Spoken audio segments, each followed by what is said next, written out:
Hi, everybody. Topic today is where did the Johnny B. Goode opening riff by Chuck Berry really come from? It's from way before Chuck Berry. No, it wasn't Marty McFly that went back in time from 1985 to 1955 and played the riff at the high school dance where Marvin, Chuck Berry's fictional cousin, was on the phone and he called Chuck to tell him about this great new riff. Actually, see if this sounds familiar. The quality is really poor. It's from long ago, but check it out.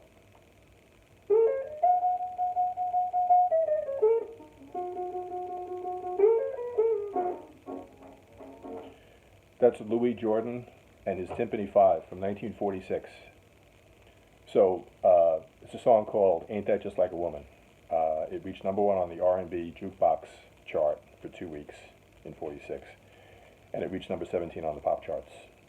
So 12 years later, in 1958, Chuck Berry came out with Johnny B. Goode, which is, the intro is not verbatim, note for note, exactly the same, but you can definitely see, and even Chuck had acknowledged his debt to Louis Jordan and his guitar player back in '46, Carl Hogan. Of course, 11 years later, after Chuck Berry, in 1969, Jimi Hendrix did a really jacked up version at Berkeley. It had Hendrix's signature all over it, but it was still basically the same riff starting out. And then 16 years after Hendrix, again, Michael J. Fox as Marty McFly played it or mimicked it anyway in Back to the Future. So anyway, the riff is a really solid riff. Let's take a look.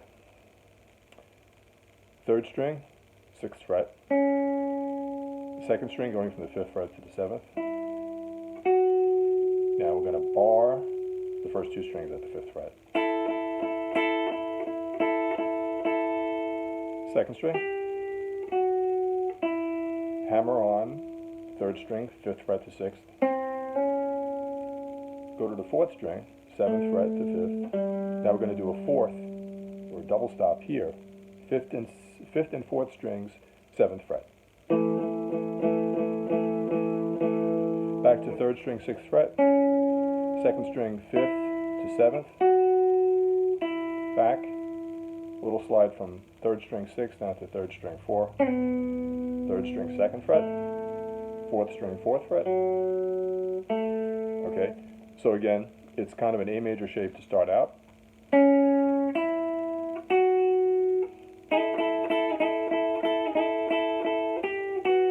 Hammer, 4th.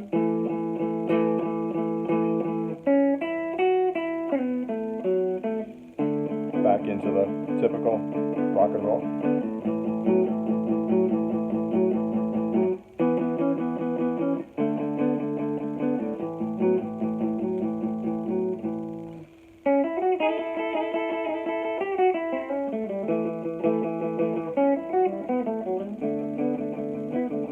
Okay, so it's a nice riff. It's just good to know. It's one of the founding riffs of rock and roll from 1958. So I hope you can pick that up, have fun with it, play around, but just know it didn't really originate with Chuck. He acknowledged that he borrowed it from Carl Hogan, who none of us will have probably ever heard of, 12 years earlier. Okay, have fun. See you next time.